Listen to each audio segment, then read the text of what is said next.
ఒక్కసారి ఆ పుణ్య దంపతులు తలుచుకోవాల్సిన బాధ్యత మనందరిపైన ఉంది.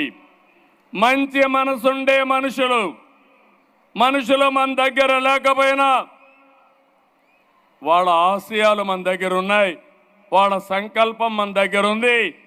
అటు బసవ తారకం క్యాన్సర్ హాస్పిటల్ కానీ, ఇటు ఎన్టీఆర్ మెమోరియల్ ట్రస్ట్ కానీ శాశ్వతంగా ఉంటాయి. తెలుగు జాతి ఉన్నంత వరకు తెలుగు జాతికి పనిచేస్తాయని కూడా విజ్ఞప్తి చేస్తున్నా. ఈరోజు ఒక మంచి కాస్ కోసం ఈ కార్యక్రమాన్ని ఏర్పాటు చేశాం. నేను దానికంటే ఎక్కువ ఆనందపడుతున్నా. ఇన్ని వేల మందిలో సేవాభావాన్ని రగిలించడానికి ఈరోజు ఈ కార్యక్రమం ఉపయోగపడే పరిస్థితి వచ్చింది. సేవాభావం వస్తే అక్కడి నుంచి కార్యక్రమాలు ఆటోమేటిక్గా జరిగే పరిస్థితి వస్తుంది. ఈరోజు యూఫోరియా మ్యూజికల్ నైట్ పెట్టారు.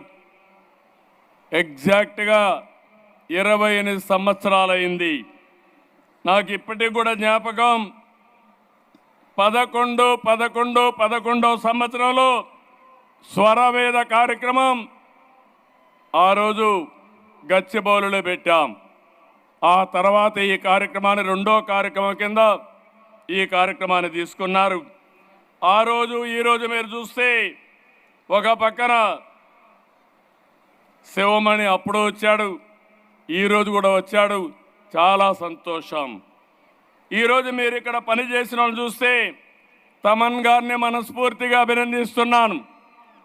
ఒక్క రూపాయి కూడా తీసుకోకుండా నా వంతు కర్తవ్యంగా ట్రస్టుకు పనిచేస్తానని ముందుకొచ్చారు. వారి స్ఫూర్తికి మనస్ఫూర్తిగా ధన్యవాదాలు. ఒక మంచి పని ఉంటే వ్యక్తులు ఏ విధంగా స్పందిస్తారంటే, ఇప్పుడే మా మిత్రుడు పవన్ కళ్యాణ్ గారు 1 లక్ష రూపాయలు టికెట్ తీసుకోకుండా 50 లక్షల రూపాయలు ట్రస్ట్కు విరాళంగా ఇచ్చాడంటే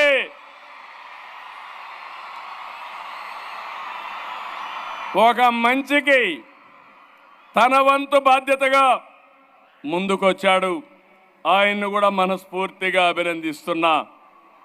నేను ఈరోజు ఇంతకంటే ఎక్కువ మాట్లాడను. ఎక్కువ మాట్లాడితే కరెక్ట్గా ఉండదు. ఇక్కడ రాజకీయాలు లేవు. 28 సంవత్సరాలుగా ఎన్టీఆర్ మెమోరియల్ ట్రస్ట్కి కానీ దగ్గర 33 సంవత్సరాలు అవుతుంది.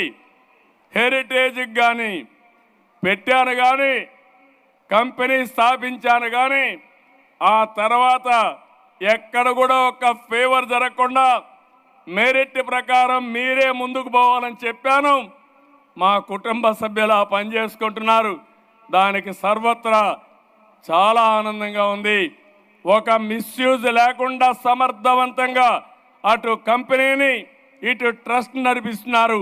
వారిని మనస్ఫూర్తిగా అభినందిస్తూ ఈ సేవాభావం అందరిలో రావాలి. ఇది ఒక్కరి బాధ్యత కాదు, మనందరి బాధ్యత. పిల్లలు మీరు చదువుకున్న తర్వాత, పెద్దవాళ్ళు అయిన తర్వాత, ఉన్నత పదవులకు వచ్చిన తర్వాత తిరిగి మీ బాధ్యత మీరు నెరవేర్చాలి. తిరిగి సమాజానికి మీరు ఇవ్వాలి.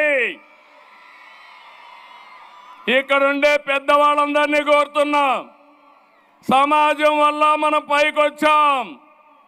ఈరోజు మనం ఈ స్థాయికి వచ్చాం. ఇంకా సమాజం మనల్ని అడుగుతా ఉంది. పేదరికం ఉంది, ఆరోగ్య సమస్యలు ఉన్నాయి, విద్యా సమస్యలు ఉన్నాయి. ఇది మనందరి బాధ్యతగా తీసుకోవాలి. ఎవరికి తోచిన విధంగా వారు అండదండలు అందించాల్సిందిగా నేను కోరుతున్నా. ఎన్టీఆర్ మెమోరియల్ ట్రస్ట్ ఒక ప్లాట్ఫామ్ మాత్రం, మీరు ఇక్కడే ఇవ్వాలని లేదు. బసవ తారకం కూడా ఒక ప్లాట్ఫామ్ మాత్రమే. కానీ మీరు మాత్రం సేవా కార్యక్రమాల్లో జీవితాంతం ఉండాలని మరొక్కసారి విజ్ఞప్తి చేస్తున్నాను. మీ సంపాదనలో కొంత భాగం సేవా కార్యక్రమాలకు వెచ్చించి మీ జీవితాల్లో సార్థకత చేసుకోవాల్సిన